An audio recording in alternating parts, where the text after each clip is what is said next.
Good morning, good afternoon, good evening, wherever you are in the world. Today is February 15, 2021. My name is Isis Golden. I hope all of you had a wonderful Valentine's Day.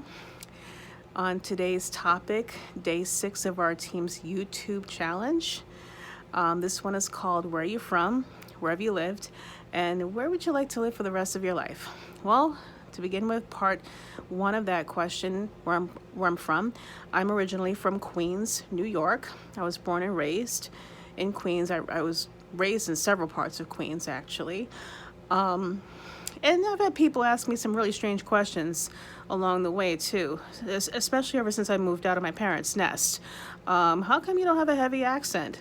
And I think one of my high school history teachers would be very proud to know that I remember the term cultural diffusion, which kind of entails, and if she ever gets to watch this one day, I think she might be very proud. But anyway, that kind of entails the fact that, you've had all sorts of social influences and you've kind of been here and there. You've met all sorts of people. You've had all sorts of cultural exposure, just, being in different places. And then I've had some theater training. So I had these classes where some of my professors, made us very aware of these things, dialects and whatnot. So if you're like in a play, if you've been cast for a play, and let's say you are from New York, and the character that you're playing is maybe a character from the South, part of the United States, whether Alabama, Tennessee, maybe Georgia, or another southern state, you want to learn that southern accent or about as accurately as possible to fit the character, even to the point of maybe guessing, ascertaining where that character specifically is from as a part of your theater training. Or if you're doing a monologue, let's say, and the monologue happens to be from a character, let's say is a British character out of a British classic, British written classic, and you have to learn that accent. You want to make sure that you try to learn that accent as accurately as possible, and even try to figure out where specifically that character in the playwright's mind, as he or she may have created that character, is from. So all sorts of training, all sorts of social influences play into the fact of maybe why I don't have this thick, heavy New York accent that a lot of people expect me to have. But that kind of leads me to my second point.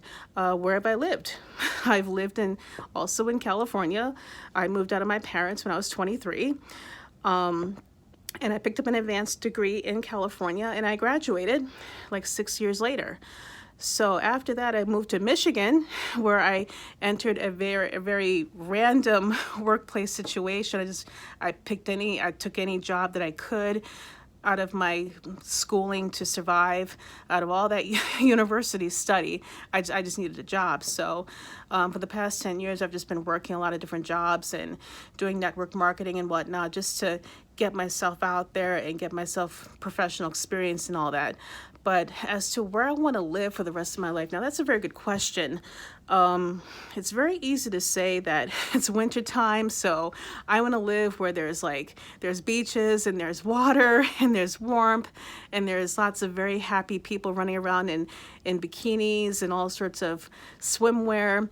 But I think also where my mind is at is, I would also like to live in a place where, given the right kind of income and the right career trajectory, whatever that might be in the near future, I could see myself living in a place where, regardless of what the climate is like all year, whether it's New York or it's maybe San Francisco, California, or just, anywhere, I want to definitely be happy with where I'm at.